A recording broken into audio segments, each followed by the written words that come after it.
Praise the Lord. ദൈവത്തിൻ്റെ ധന്യ തിരുനാമം വാഴ്ത്തപ്പെടുമാറാകട്ടെ. ഞാൻ ക്രിസ്തുവിൽ സ്നേഹിക്കുന്ന എല്ലാ ദൈവമക്കൾക്കും ഒരു പ്രഭാത വന്ദനം കൂടെ അറിയിക്കുന്നു. 6-ാം മാസത്തിൻ്റെ 2ാമത്തെ പ്രഭാതത്തിലും സർവശക്തനായ ദൈവം നമ്മെ ആയുസ്സോടെ ആരോഗ്യത്തോടെ കൊണ്ടുവന്നല്ലോ. പ്രാർത്ഥനയോടുകൂടെ ഈ പ്രഭാതവും ദൈവസന്നിധിയിൽ അടുത്തു ചെല്ലാം. 84-ാം സങ്കീർത്തനക്കാരൻ പാടുന്നു, ബലം നിന്നിലുള്ള മനുഷ്യൻ ഭാഗ്യവാൻ. ആത്മീയവും ഭൗതികമായ ഉയർച്ചകൾ ഉണ്ടാകുവാൻ ദൈവജനത്തിന് ബലം ആവശ്യമാണെന്ന്, ആ ബലത്തിൻ്റെ ഉടമസ്ഥൻ ദൈവമാണെന്നും അത് പകർന്നു കൊടുക്കുവാൻ ദൈവം സദാ ജാഗരൂകനാണെന്നും നാം തിരിച്ചറിയുകയും വിശ്വസിക്കുകയും ചെയ്യണം. എന്നാൽ കൃത്യമായ ചില വ്യവസ്ഥകളോടുകൂടെ മാത്രമേ നമുക്കത് പ്രാപിക്കുവാൻ കഴിയുകയുള്ളൂ. തങ്ങളുടെ പ്രവൃത്തികൾ നന്നായിരിക്കുകയും ദൈവസന്നിധിയിൽ പരമാർത്ഥമായി ജീവിക്കുകയും ചെയ്യുന്നവർക്ക് ദൈവത്തിൽ നിന്നും ബലം പ്രാപിക്കുവാൻ കഴിയും. ആമേൻ. യോബ് 17 പറയുന്നു, നീതിമാനോ തൻ്റെ വഴിയെ തുടർന്ന് നടക്കും, കൈവെടിപ്പുള്ളവൻ മേൽക്കുമേൽ ബലം പ്രാപിക്കും. പലരും ജീവിതത്തിൽ പല ഭാഗങ്ങൾ മാത്രം ക്രമീകരിച്ചു കൊണ്ട് ജീവിക്കുന്നവരുണ്ട്. പിന്നെയും ശരിയാകേണ്ട അനവധി കാര്യങ്ങൾ ബാക്കി നിൽക്കുകയും ചെയ്താൽ ബലം പ്രാപിക്കുവാൻ കഴിയുകയില്ല. ദൈവവചനത്തിൻ്റെ വ്യവസ്ഥ അനുസരിച്ച് ക്രമമായി നടന്ന യഹൂദ രാജാക്കന്മാർ ശക്തി പ്രാപിച്ചതായി കാണുന്നു. പലരുടെയും സന്തോഷം ലൗകിക വിഷയങ്ങളിലാണ്. അത് നേടേണ്ടതിനായി ഏത് പ്രമാണവും ഏത് വചനത്തെയും ലംഘിക്കുവാൻ അവർ തയ്യാറാകുന്നു.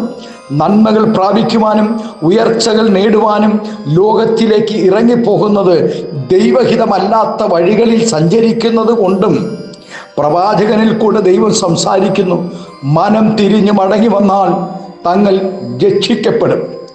വിശ്രമിക്കുന്നതിലും ആശ്രയിക്കുന്നതിലും നിങ്ങളുടെ ബലം വർദ്ധിക്കും. ബലം പ്രാപിക്കുവാനുള്ള പല മാർഗം ആമേസ്തോത്രം ജനം നേടുകയാണെങ്കിലും ആമേസ്തോത്രം ബലം പ്രാപിക്കുവാനുള്ള നല്ല മാർഗം ഭോഷ്ക് പറയാതെ സത്യം മാത്രം സംസാരിക്കുക. ആമേൻ.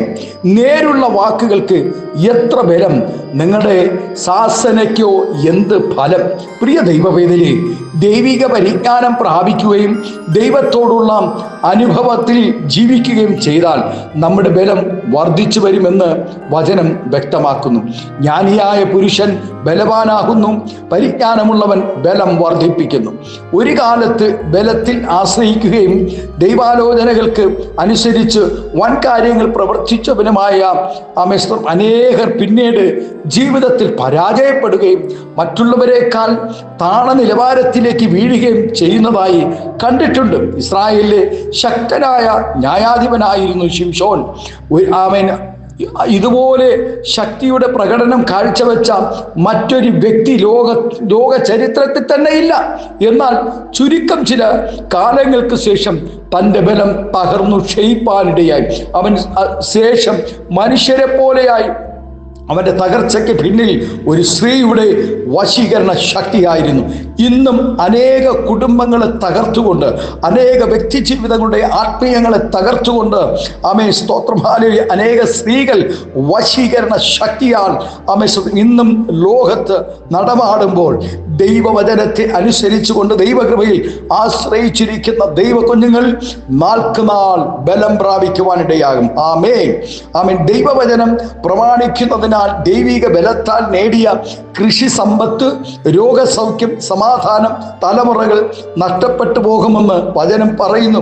ദൈവഹിതം അനുസരിക്കാതെ ദൈവഹിതം പ്രമാണിക്കാതെ നേടിയതെല്ലാം നഷ്ടപ്പെട്ടു പോകുമെന്ന് വചനം വ്യക്തമാക്കുന്നു.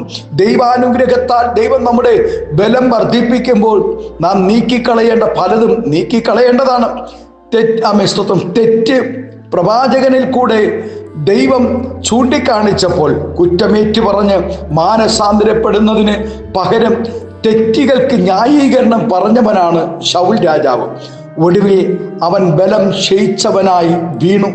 അവൻ്റെ ഗ്രഹവും ക്ഷയിച്ചു ഇല്ലാതായി തീർന്നു. എന്നാൽ ദാവീദ് നാൾക്കുനാൾ ബലം പ്രാപിച്ചു വരുവാനിടയായി.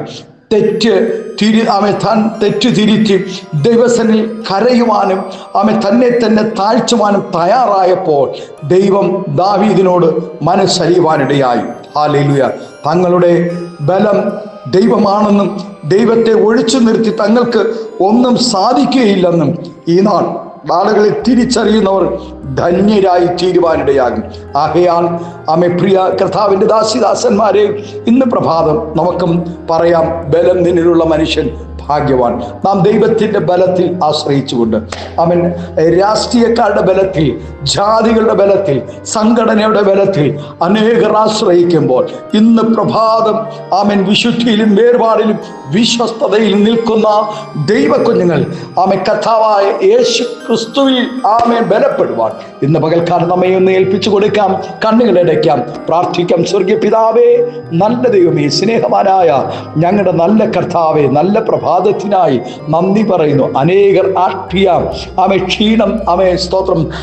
ക്ഷീണം സംഭവിച്ചു കൊണ്ടിരിക്കുമ്പോൾ കഴുകനെ പോലെ ചിറകടിച്ചു കയറുവാൻ അനേക ദൈവക്കുഞ്ഞുങ്ങൾ ദൈവം ഈ നാടുകളിൽ തിരഞ്ഞെടുക്കുന്നതിനായി സ്തോത്രം ചെയ്യുന്നു.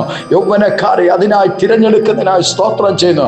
കർത്താവ് മദ്യത്തിലും മയക്കുമരുന്നിലും പാപത്തിലും കർത്താവ് അനേകർ അടിമപ്പെട്ട് ബലം ക്ഷയിച്ചു കൊണ്ടിരിക്കുമ്പോൾ സ്വർഗത്തിലെ നാഥൻ ഈ നാളുകളിൽ അനേക ഭക്തന്മാരെ ദൈവത്തിനായി, ദൈവനാമ മഹത്വത്തിനായി വേർതിരിക്കുന്നതിനായി സ്തോത്രം ചെയ്യുന്നു. ഈ പ്രഭാതം ഈ ശബ്ദം ശ്രമിക്കുന്ന എല്ലാ ദാസിദാസന്മാർക്കായി സ്തോത്രം ചെയ്യുന്നു, അനുഗ്രഹിച്ച് പ്രാർത്ഥിക്കുന്നു. പിതാവിൻ്റെയും പുത്രൻ്റെയും പരിശുദ്ധാത്മാവിൻ്റെ നാമത്തിൽ അങ്ങയുടെ കുഞ്ഞുങ്ങളെ അനുഗ്രഹിച്ച് പ്രാർത്ഥിക്കുന്നു. സകല മക്കളും ബലം പ്രാപിച്ച കർത്താവ് ചിറകടിച്ചു കയറുവാൻ സ്വർഗം കൃപ ചെയ്യേണ്ടതിനായി പ്രാർത്ഥിക്കുന്നു. എല്ലാ നന്മകൾക്കായി സ്തോത്രം അകത്തമെടുക്കും. യേശുവിൻ്റെ നാമത്തിൽ കൃപയോടെ പ്രാർത്ഥന കേൾക്കും സ്വർഗീയ നല്ല പിതാവേ. ആമേൻ, ആമേൻ. Thank you. God bless you. ദൈവം എല്ലാവരെയും ധാരാളമായി ഈ പ്രഭാതം അനുഗ്രഹിക്കട്ടെ. Thank U.